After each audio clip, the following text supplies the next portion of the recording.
All right, everyone, welcome back to the Abundance Formula podcast.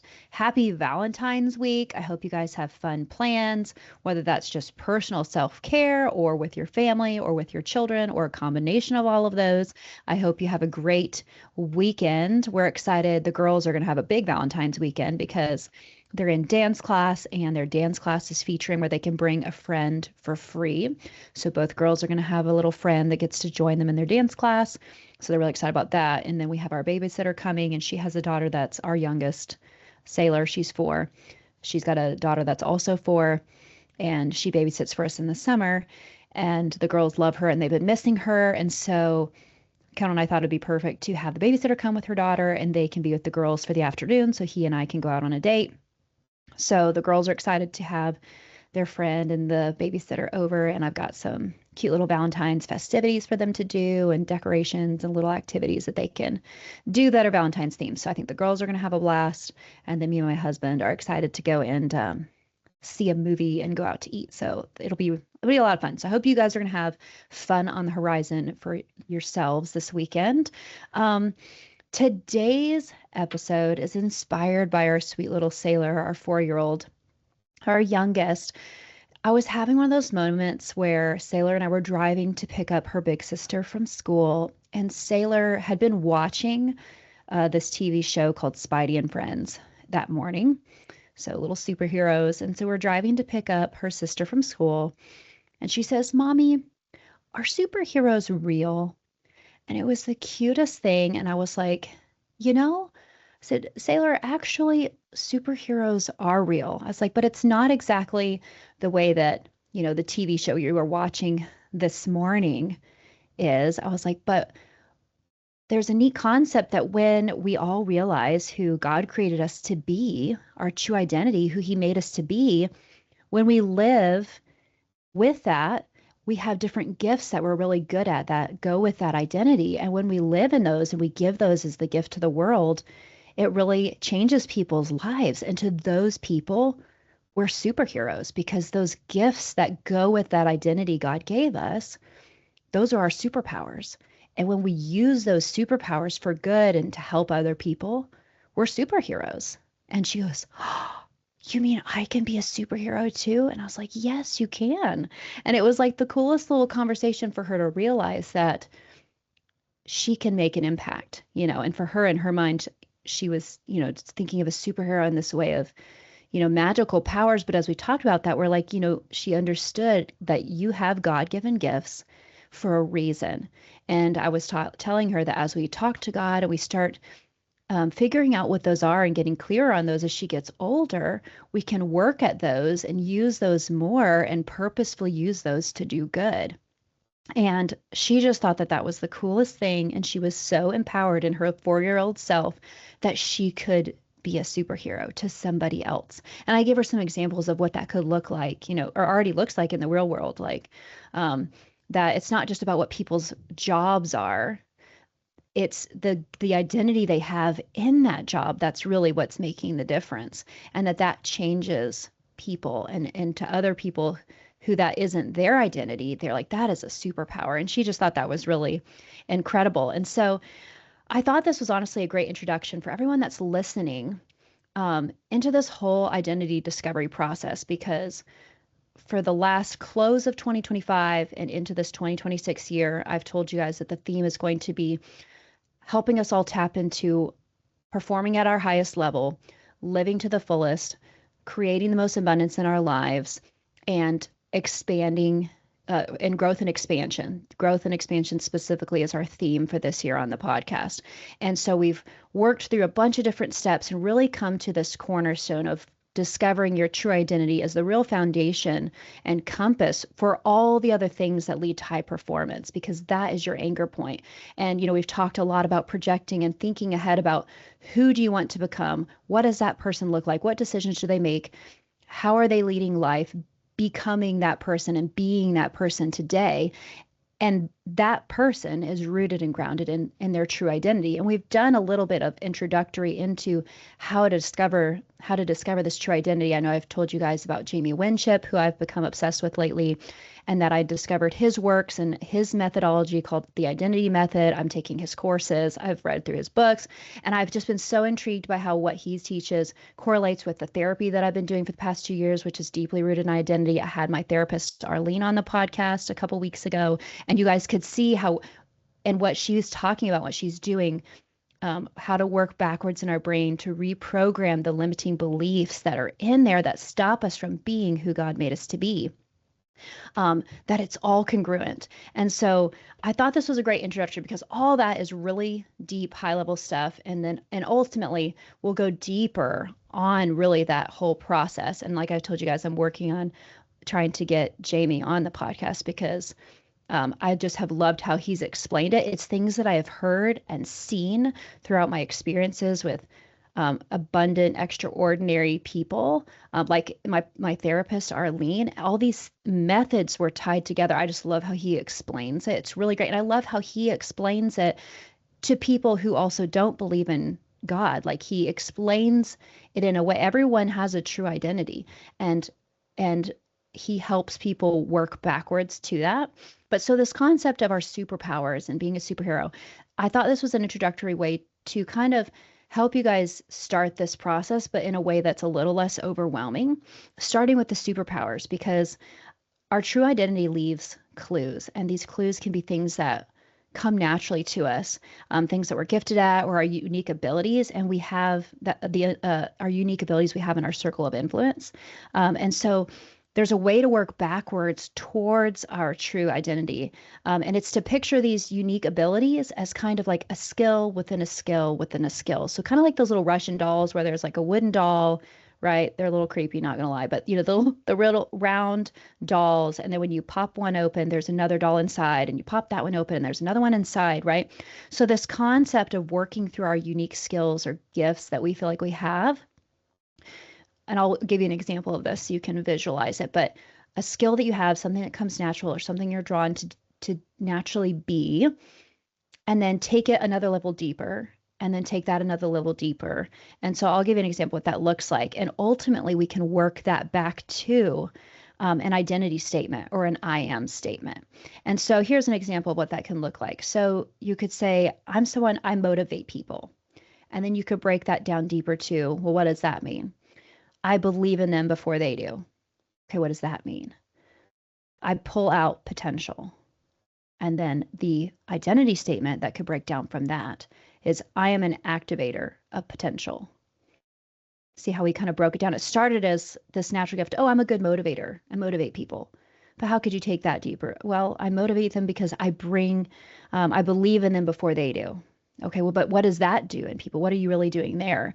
Well, I guess I'm pulling out their potential they didn't even know they had. Oh, okay. So what are you really doing? I'm an activator, right? So that's how you can get back to an I am statement. I am an activator.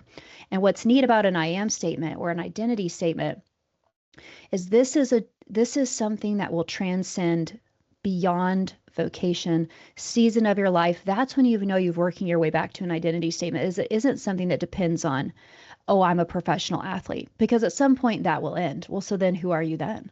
Oh, I'm a mom. Well, you're a mom, but what kind of mom are you?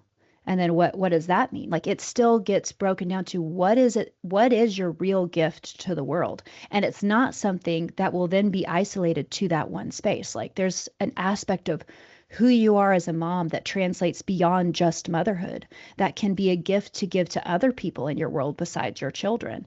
And so another example I can give you is someone say, I'm good with difficult people.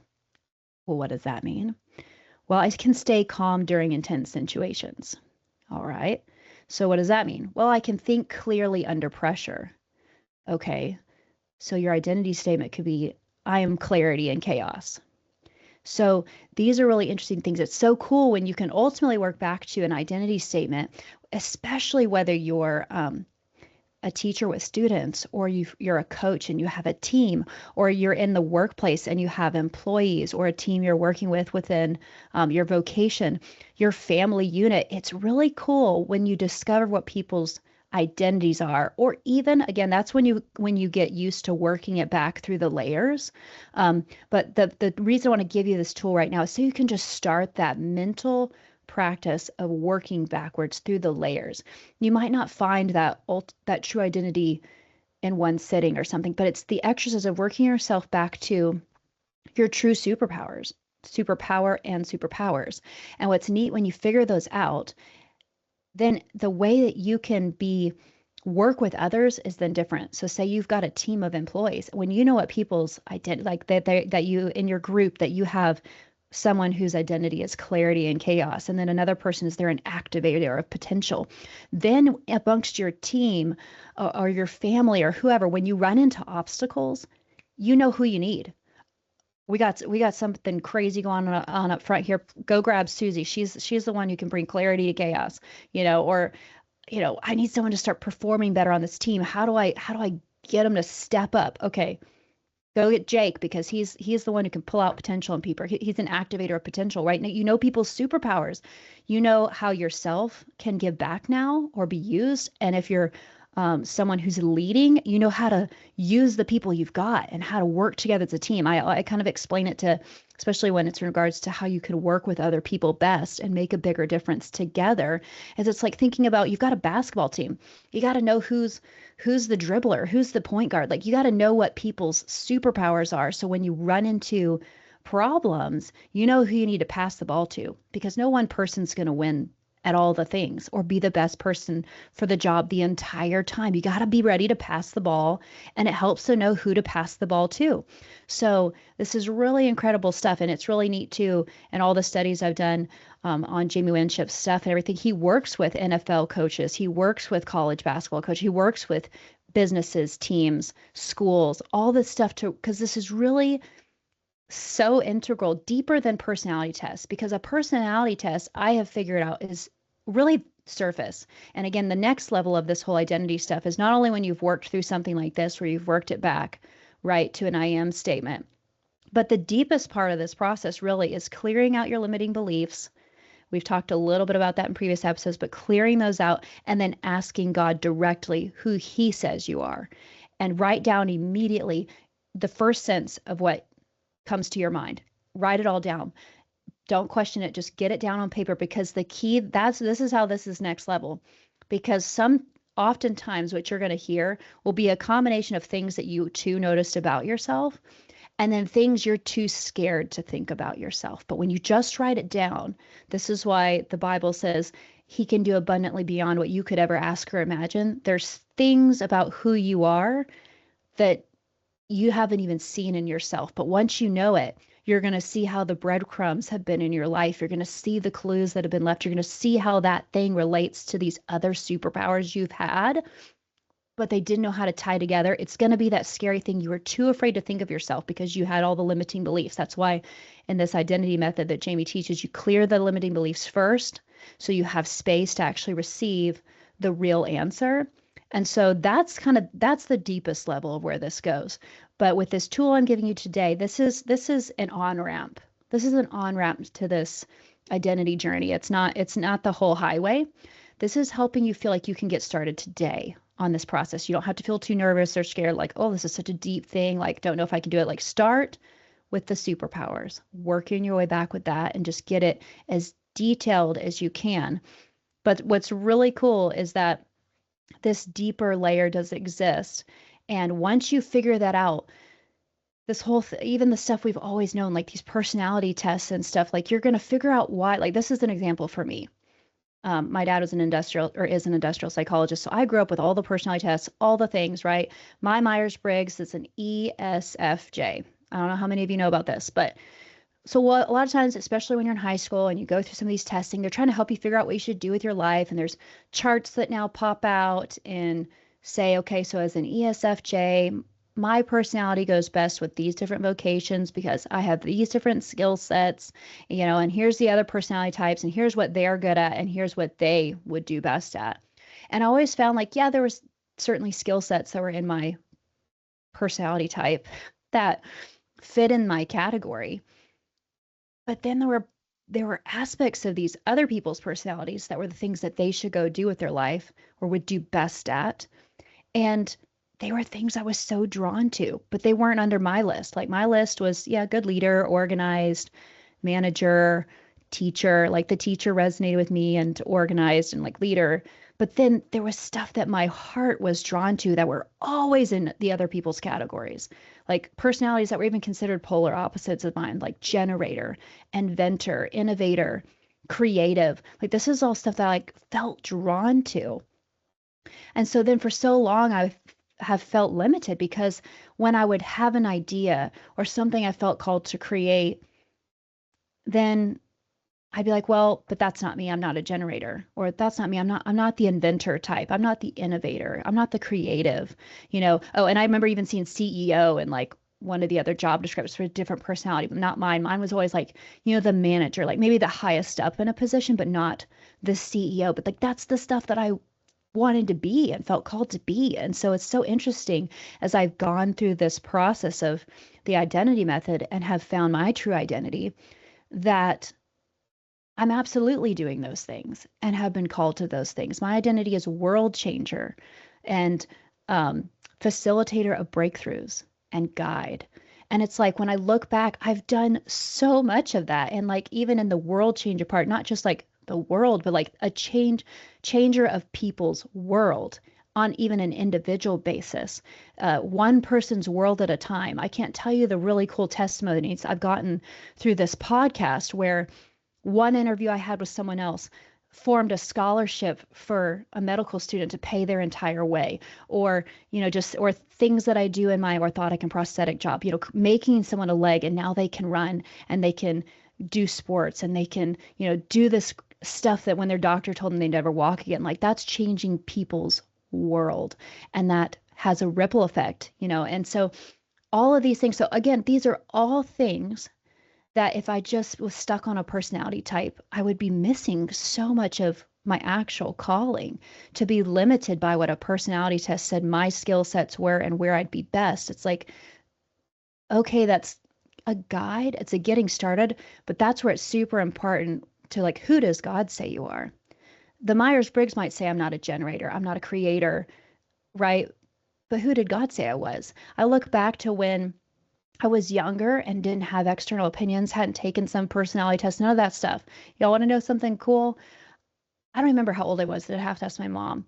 But I was sitting in my room and I don't remember why I had the idea, but I sat in my room and I pulled up one of those old radios or old radio things you have that can put tapes in or CDs. And I figured out by myself, and I've always considered my brother's the techie person. He was one of those personalities that landed in the innovator, inventor, CEO categories. So I didn't even ask his help. I figured out by myself how to use a tape and to be able to record and found a microphone, plugged it in. I could record myself, and then I figured out how to do like use the radio, and I could record at the same time with the tape and overlay it. I don't honestly know how I did it at this point, but I created for myself this show. I wanted to create a show, and I called it J&J Radio. And what I envisioned was that me and my best friend Jordan would do this radio show together. But of course, she wasn't at my house all the time, and I would be wanting to record a show. So I would record myself, and I'd be both people. So I would do interviews, recording myself, and I'd be both people's voices, and I'd have these like conversations. My mom has these tapes. They are so embarrassing. I'll have to figure out a way to like somehow play them on here for you. But it's just so cool that I figured it out. I was inventive. I was creative. I figured out how to do that as a little girl and was doing a show, interviewing people and having, in my mind, what was a deep, fun conversation and leading the way with that, guiding a conversation. And who knew that so many years later, 15, 20 years later, I would have a podcast, right? And I didn't know what I was doing with this podcast. You know, I woke up one morning and felt God say, you need to start a podcast. And this is what it's going to be called, the Abundance Formula Podcast. And I thought, okay, well, there's definitely a lot I don't know how to do with this. I did tap into my brother for the computer stuff, and we figured it out. We started in our bedroom, and we started then in a small studio. And then, you know, we've gotten equipment that I can do this from home, which is easier, or I can go to his recording studio for like super fancy stuff if I want to. And we figured it out. And this podcast is ranked globally in the top 2.5% because it's so consistent and has a faithful listenership. And then it's had multiple episodes rank on Apple. And so it's so interesting how it's like, again, I didn't think later, not then, because I wasn't touched by people putting their limitations on me. Um, or just concepts, not even people directly, but just concepts like it's a thing that we should take personality tests because it will guide you to what you're supposed to do. When really, like, God already put in here what I was supposed to do. And that's why I'm really passionate about it. And I think it's really amazing that Jamie Winship is very passionate about, especially teaching young people how to discover your true identity, because once you figure that out, the action that you need to take follows. Once your being will produce the actions you need to take. And so it's so interesting how if I had figured out that I was a world changer and a facilitator of breakthroughs and a guide, it would have so many things I'm doing now I would have done way long ago, and even at a faster, more confident pace, because I would have known who God said I was. But it's never too late. It is never too late, you guys. Again, I'm 36 years old and just discovered this, and it's not too late.